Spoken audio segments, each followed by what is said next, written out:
গত 16 মাস ধরে প্রচন্ড আতঙ্কে আছে বাংলাদেশের গণমাধ্যম।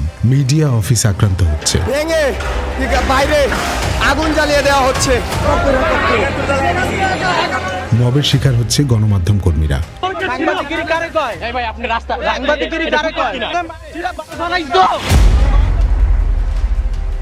চাকরি হারাচ্ছেন অহরহ। এই আতঙ্কের মধ্যে যুক্ত হলো নতুন ভয়। সম্প্রতি এই জুলাই যোদ্ধা প্রকাশ্যে বসুন্ধরা মিডিয়া আক্রমণের হুমকি দেন। গত বুধবার 7 জানুয়ারি এক সংবাদ সম্মেলনে এই হুমকি দেয় কথিত শিশু জুলাই আন্দোলনকারী তারিমা জান্নাত সুরভি। বসুন্ধরা মিডিয়াকে হুঁশিয়ারি দিয়ে বলতেছি, আপনারা কিন্তু প্রথম আলোর মতো শর্ট খায়েন না। বারবার বলতেছি, আমরা কিন্তু হাজি ভাই চলে গেছে, কিন্তু হাজি ভাই আমাদেরকে শিখাই দিয়ে গেছে কিভাবে কোন সময় কি করতে হবে। আপনারা দয়া করে এতটুকু আপনাদের কাছে রিকোয়েস্ট, আপনারা ভালো হয়ে যান, নয়তোবা আপনাদের উপর আমার স্টুডেন্ট বা আমাদের যে ক্ষোভটা সেটা প্রকাশ হয়ে যাবে অতি শীঘ্রই। এর আগে একটি চাঁদাবাজির মামলায় সোমবার 5 জানুয়ারি দুপুরে গাজীপুরের সিনিয়র ম্যাজিস্ট্রেট আদালত 2-এর বিচারক শুনানি শেষে তার 2 দিনের রিমান্ড মঞ্জুর করেন।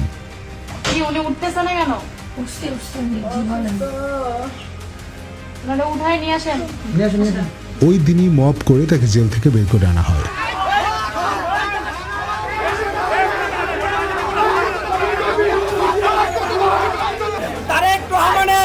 ভোটার আইডি কার্ড যদি 4 ঘন্টায় হয়ে যায়, তার রিমান্ড মঞ্জুর 1 ঘন্টায় হবে। সুরভিকে অপ্রাপ্তবয়স্ক দাবি করে এই রিমান্ড ও গ্রেপ্তারের প্রতিবাদে আদালত প্রাঙ্গণে বিক্ষোভ করেন জুলাই যোদ্ধারা।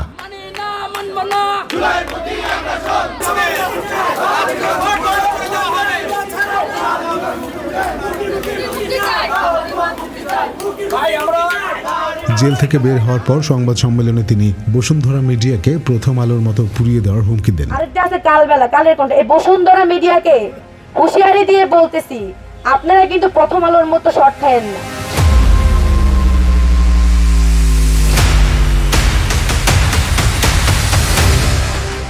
বাংলাদেশে 2025 সাল সাংবাদিকদের জন্য ছিল এক অভাবনীয় ঝুঁকিপূর্ণ সময়। ডক্টর ইউনূসের নেতৃত্বাধীন অন্তর্বর্তী সরকারের অধীনে সংবাদ মাধ্যমের স্বাধীনতা যে দ্রুত অবনতির দিকে এগোচ্ছে, সেই বাস্তব চিত্রই এই বছরে স্পষ্ট হয়ে উঠেছে। আমি তুলনা করতে চাই না যে গত 15 বছরে আমরা কেমন ছিলাম, গত 15 বছরে আমরা খুবই খারাপ ছিলাম, এখন আমরা কেমন আছি।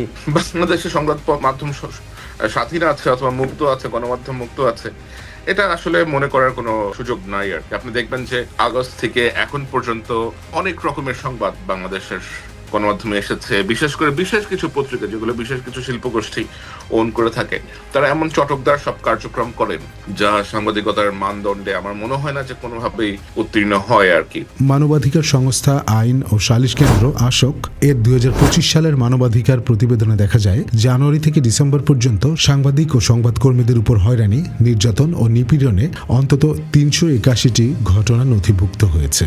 এই পরিসংখ্যান সংবাদ মাধ্যমের উপর চলমান পদ্ধতিগত চাপ এবং স্বাধীন সাংবাদিকতার পরিসর ক্রমাগত সংকুচিত হওয়ার বাস্তবতা তুলে ধরে। নথিভুক্ত ঘটনাগুলোর মধ্যে 23টি ক্ষেত্রে আইন প্রয়োগকারী সংস্থার সরাসরি জড়িত থাকার প্রমাণ পাওয়া গেছে, যেখানে সাংবাদিকদের নির্যাতন, হয়রানি কিংবা হুমকির মুখে পড়তে হয়েছে। এতে রাষ্ট্রীয় সংস্থাগুলোর ভূমিকা নিয়ে গুরুতর প্রশ্ন উঠেছে। এছাড়া অন্তত 20 জন সাংবাদিক প্রাণনাশের হুমকি পেয়েছেন এবং 123 জন সাংবাদিক তাদের পেশাগত কাজের প্রতিশোধ হিসেবে দায়ের করা বিভিন্ন ফৌজদারি মামলার সম্মুখীন হচ্ছেন। 2025 সালে সাংবাদিকদের উপর শারীরিক সহিংসতার ঘটনাও ছিল উদ্বেগজনক।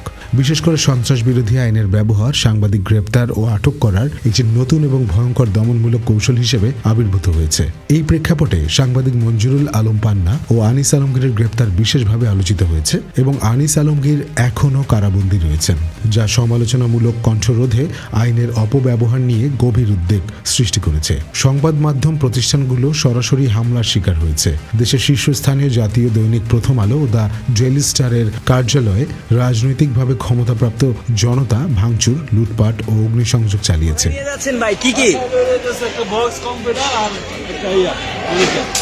বাসায় নিয়ে যাচ্ছেন ভাই? কোথায় থেকে পেয়েছেন? 3 তলা থেকে পেয়েছেন? কি কি নিয়েছেন? এই 2টা, আর কিছু না। আর কিছু আছে উপরে? অনেক কিছু আছে। সবাই কি যার যার মতো নিয়ে যাচ্ছে নাকি না? সবাই যার যার মতো নিয়ে যাচ্ছে। শুধু শারীরিক ধ্বংসযজ্ঞেই সীমাবদ্ধ না থেকে এসব গোষ্ঠী সংবাদপত্রের সম্পাদকীয় সিদ্ধান্ত নিয়ন্ত্রণ এবং কোন খবর কিভাবে প্রকাশিত হবে তা নির্ধারণ করে দেওয়ার অপচেষ্টা চালিয়েছে। সম্প্রচার মাধ্যমগুলোর উপর চাপ আরও প্রকট হয়ে ওঠে যখন জুলাই রেভলিউশনারি অ্যালায়েন্স JA নামের একটি গোষ্ঠীর পক্ষ থেকে 3টি টেলিভিশন চ্যানেলের কার্যালয় ঘেরাও করার হুমকি দেওয়ার পর অন্তত 3 জন ব্রডকাস্ট সাংবাদিক চাকরি হারান। তাদের অপরাধ ছিল সংস্কৃতি বিষয়ক উপদেষ্টা মোস্তফা সরোয়ার ফারুকীকে কিছু কঠিন যৌক্তিক প্রশ্ন করা। So what does it mean? তাহলে ফ্যাসিবাদের একটা মূর্তি যে ওখানে করলেন, সেই বিষয়টাকে আপনি কিভাবে দেখছেন, যে এটা কি ঐক্য হলো? তারপর মুরগদের অনুষ্ঠানের নাম হচ্ছে অন্য আরেক Yes. বাঙালির অনুষ্ঠান, বাঙালির অনুষ্ঠান, ওটা পয়লা বৈশাখ মানে ওটা বাঙালির অনুষ্ঠান ছিল, এটা অন্যরা নিয়ে আসতেছেন আপনি, সেটা আলাদা আলাদা প্রসঙ্গ। 2 নম্বর হচ্ছে আপনি যে 1400 মানুষ নিতেন, অবশ্যই যখন এই 1400 সংখ্যাটা তো একটা আপনার কাছ থেকে যারা পলিটিক্যাল রেজরিং বলছে তারা 1400 বলবে। I'm talking about United Nations report. না না Hi, please do some research.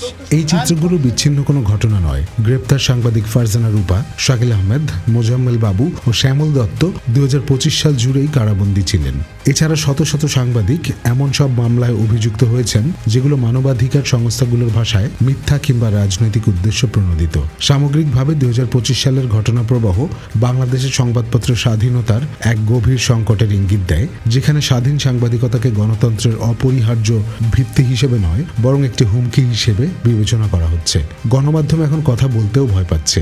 গণমাধ্যমে সেটাই প্রকাশ পাচ্ছে যা জুলাই যোদ্ধাদের পক্ষে।